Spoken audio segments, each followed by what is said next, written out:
एक नदी में एक मगरमच्छ रहता था। उसी नदी में एक कछुआ भी रहता था। मगरमच्छ को पता था कि कछुए को वह खा नहीं सकता, उसका खोल मोटा है। कछुए को भी पता था कि मगरमच्छ उसे कभी नहीं खा सकता है। एक दिन मगरमच्छ ने कछुए को कहा, देख भाई, न तो मैं तुझे खा सकता हूं और न ही तू मुझे नुकसान पहुंचा सकता है, इसलिए अच्छा है कि हम दोनों दोस्त बन जाएं। कछुआ कहता है, भाई दोस्ती तो बराबर वालों में होती है, हम दोनों में तो बहुत फर्क है। मगरमच्छ को यह सुनकर गुस्सा आ गया। वह बोला, अगर ऐसा है तो मैं तुझे उठाकर नदी से बाहर फेंक देता हूं, फिर देखता हूं तू कैसे नदी में आता है। कछुआ चुपचाप सुन रहा था। वह बोला, भाई लगता है तुमने खरगोश वाली कहानी नहीं सुनी है। एक बार खरगोश को भी ऐसे ही घमंड हो गया था, लेकिन नतीजा ये हुआ कि वह हार गया। इसलिए घमंड करना अच्छी बात नहीं है। मगरमच्छ को और ज्यादा गुस्सा आ जाता है। वह कछुए को मुंह से धक्का देने लगता है। कछुआ अपने खोल में चला जाता है।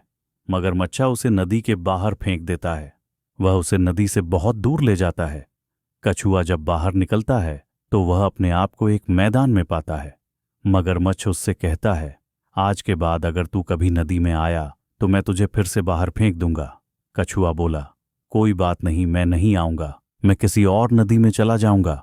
मगरमच्छ यह सुनकर हंसने लगा। वह बोला, तुझे पता है दूसरी नदी यहां से कितनी दूर है, वहां तक तू पहुंच ही नहीं सकता। अब या तो मुझसे माफी मांग या नदी में जाने का ख्याल छोड़ दे। कछुआ बोला, मैं धीरे धीरे नई नदी में पहुंच ही जाऊंगा, लेकिन अब वापस नहीं आऊंगा। मगरमच्छ यह सुनकर वापस चल देता है, लेकिन इस बार वह रास्ता भूल जाता है और दूसरे रास्ते से नदी की ओर जाने लगता है। उस रास्ते पर बहुत गीली और चिकनी मिट्टी थी। जैसे ही मगरमच्छ वहां पहुंचता है, वह गीली मिट्टी में धंस जाता है। अब वह न आगे बढ़ पा रहा था न ही पीछे। वह बहुत कोशिश करता है, लेकिन जितना भी वह कोशिश करता नीचे धंस जाता था। इस तरह उसे अपनी मौत नजर आने लगी। उसे लगा कि वह यहीं पड़े पड़े मर जाएगा। इधर कछुआ धीरे धीरे आगे बढ़ने लगा।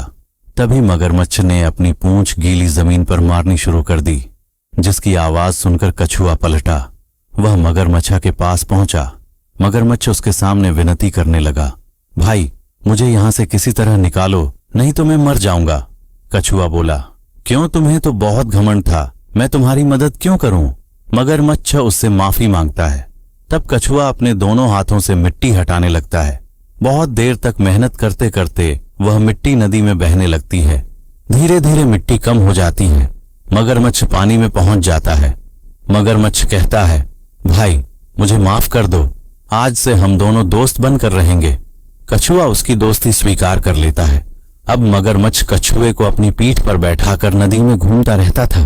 फिर दोनों नदी से बाहर निकलकर एक पेड़ की छांव में बैठकर बातें करते रहते थे।